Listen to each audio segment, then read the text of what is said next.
எனக்கு முன்னர் இங்கே துவக்க உரையாற்றியிருக்கிற அருமை தோழர் தமன் அவர்கள் பல்வேறு பிரச்சனைகளை இங்கே சுட்டி காட்டினார்.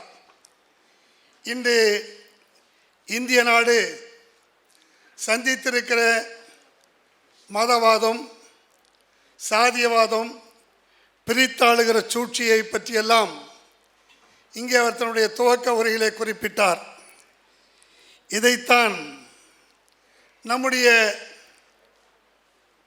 தொழிற்சங்க தோழர்களையும் பல்வேறு தொழில்களில் நிரந்தர தொழிலாளி, ஒப்பந்த தொழிலாளி என்கிற சட்ட வரம்புக்குள் இருக்கிற 2 தொழிலாளி, 3ஆம் பாலினமாக புதிதாக இப்போது வெளிமுகமையில் வேலை செய்கிற அவுட் சோர்சிங் என்கிற 3ஆம் பாலின தொழிலாளி என்கிற அந்த முறை புகுத்தப்படுகிறது.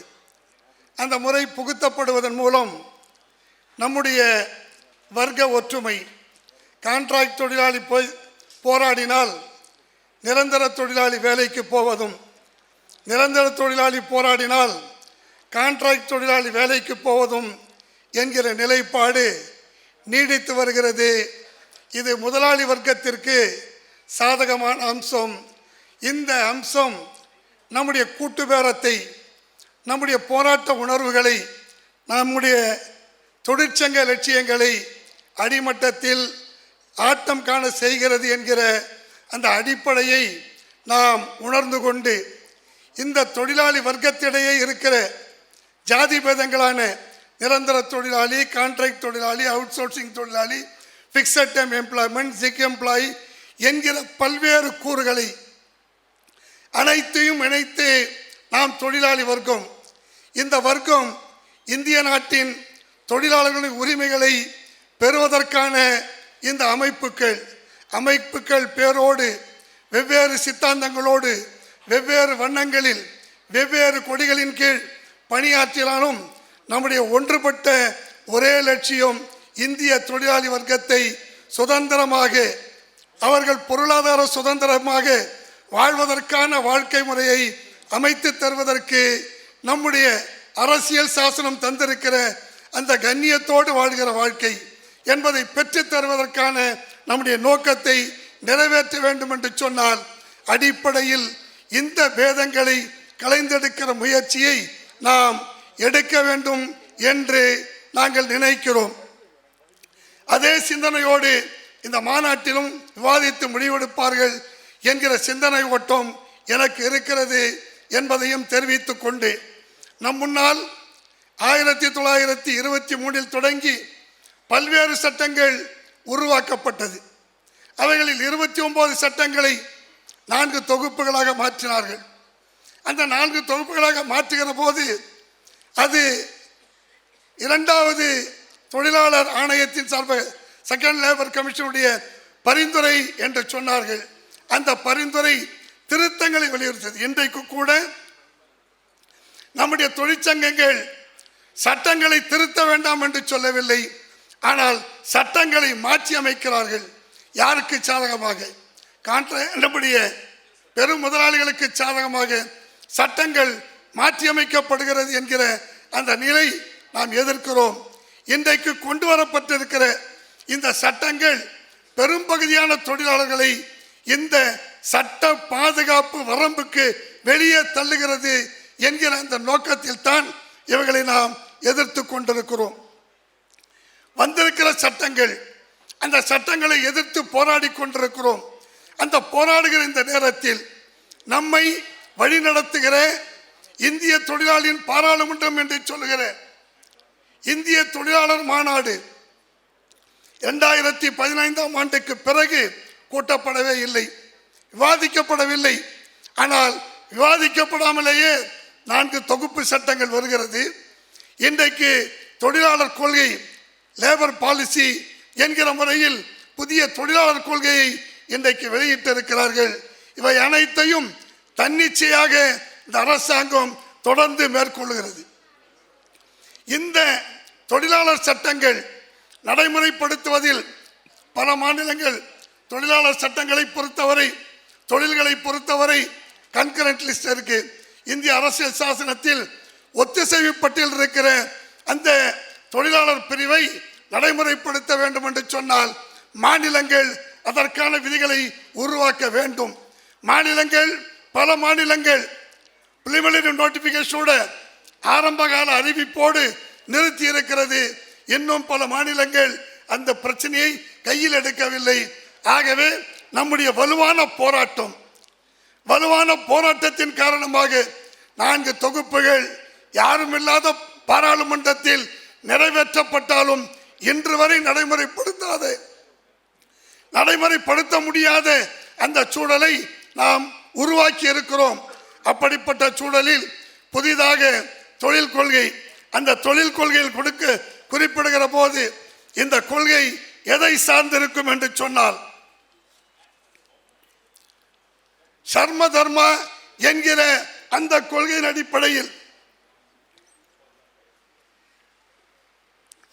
தொழிலாளி என்பவன் மேல்தட்டு மக்களுக்கு அடிபணிந்து மட்டும்தான் வாழ வேண்டும். தொழில் செய்வது அவனுடைய தர்மம். அவனுக்கான கூலியை கேட்கிற உரிமை இல்லை. அவன் தொழில் செய்வது தர்மம். அந்த தர்மத்தை கடைபிடிக்க வேண்டும் என்கிற அந்த நோக்கத்தோடு இந்த தொழிலாளர் கொள்கை இன்றைக்கு வெளியிடப்பட்டிருக்கிறது. இந்த சரம் சக்தி நிதி என்கிற இந்த திட்டம் மேலும் ஒரு அபாயத்தை உண்டாக்கி இருக்கிறது. அந்த அபாயம் என்னவென்று சொன்னால் இதை 3 அடுக்குகளை நடைமுறைப்படுத்துவோம் என்று அவர்கள் சொல்லுகிறார்கள். ஒன்று, ஒன்றிய அளவில் ஒரு குழு நடைமுறைப்படுத்தும். அதற்கு மத்திய தொழிலாளர் அமைச்சர் தலைமை தாங்குவார். மாநிலத்தில் ஒரு குழு இருக்கும். அந்த குழு மத்திய தொழிலாளர் அமைச்சர் தலைமையில் இருக்கிற அந்த குழு எடுக்கிற முடிவை நடைமுறைப்படுத்துகிற ஏஜென்சியாகத்தான் மாநில அரசாங்கம் இருக்கும். மாநில அரசாங்கத்தில் ஒரு தொழிலாளர் துறை அமைச்சர், இங்க ஒரு லேபர் கமிஷனர், அவருக்கு கீழே இருக்கிற ஒரு மிகப்பெரிய அமைப்பு. இந்த அமைப்பு இதை நடைமுறைப்படுத்துகிற ஏஜென்சி மட்டுமே தவிர இதில் எந்த மாற்றத்தையோ எந்த கொள்கை விளக்கங்களையோ அதை தடுத்து நிறுத்துகிற அதிகாரம் மாநில அரசின் உரிமை.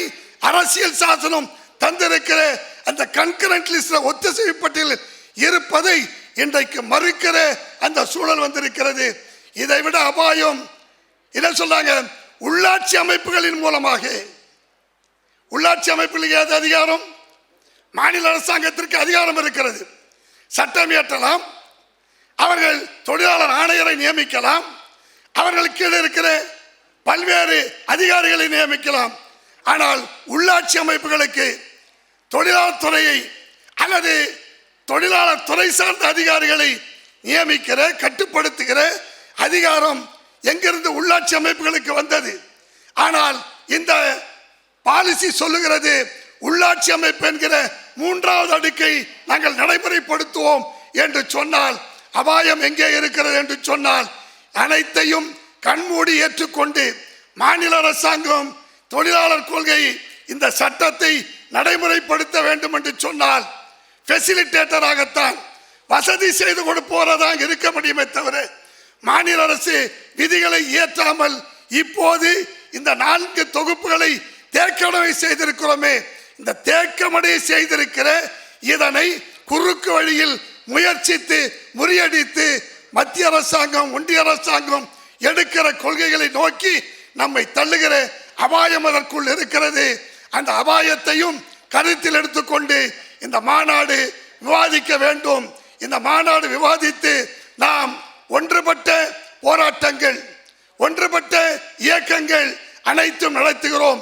நம்முடைய தோழர் தமன் அவர்கள் குறிப்பிட்டதை போல இன்னும் தலைமை தோழர்கள், மாவட்ட தலைமை தோழர்கள், தொழில் ரீதியாக இருக்கிற தலைமை தோழர்கள் இதற்கான மூர்க்கத்தனமான போராட்டத்தை நாம் முன்னெடுத்து சொல்லுகிறோம்.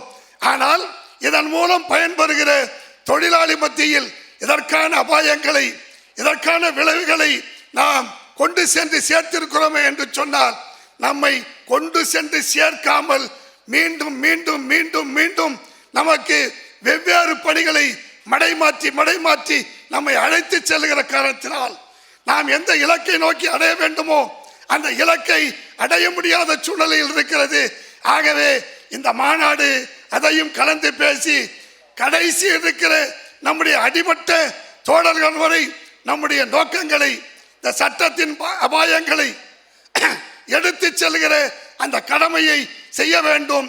அதை செய்வதன் மூலமாக தொழிலாளர் மத்தியில் ஒரு விழிப்புணர்வை ஏற்படுத்துவதன் மூலம் நாம் ஒரு போராட்ட களத்தை உருவாக்கவும், அந்த உருவாகிற போராட்ட களம் ஒன்றியத்தில் ஆட்சி மாற்றத்தை உண்டாக்க வேண்டிய சூழ்நிலை. தோழர்களே, எங்கெல்லாம் தொழிற்சங்கங்கள் வீரியமாக போராடியதோ அங்கெல்லாம் இந்தியா கூட்டணி வென்றது. எங்கெல்லாம் தொழிற்சங்கங்கள் வீரியமாக இல்லையோ அங்கெல்லாம் இந்தியா கூட்டணி தோற்றிருக்கிறது என்பது கண்கூடாக தெரிந்திருக்கிறது. ஆகவே மாற்றங்கள் என்பது தொழிலாளி வர்க்கத்தால் தான் உருவாக்க முடியும். அத்தகைய மாற்றங்களை உருவாக்குகிற கொள்கைகளை உருவாக்குவதற்கு இந்த மாநாடு அனைத்து வகையிலும் முயற்சி செய்யும் என்று கருதுகிறோம். அந்த முயற்சிகளுக்கு தொழிலாளர் முன்னேற்ற சங்க பேரவை என்றைக்கும் உங்களோடு இருக்கட்டும் என்று கூறி இந்த மாநாடு அனைத்து வகையிலும் வெற்றி பெற இங்கே நிறைவேற்றப்படுகிற தீர்மானங்களை நடைமுறைப்படுத்த ஒன்றுபடுவோம், போராடுவோம், வென்றெடுப்போம். ஒன்றிய ஆட்சியாளரை வீட்டுக்கு அனுப்புகிறவரை நம்முடைய போராட்டம் தொடரும் தொடரும் தொடரும் என்கிற முறையில் வாழ்த்து விடைபெறுகிறேன். நன்றி, வணக்கம்.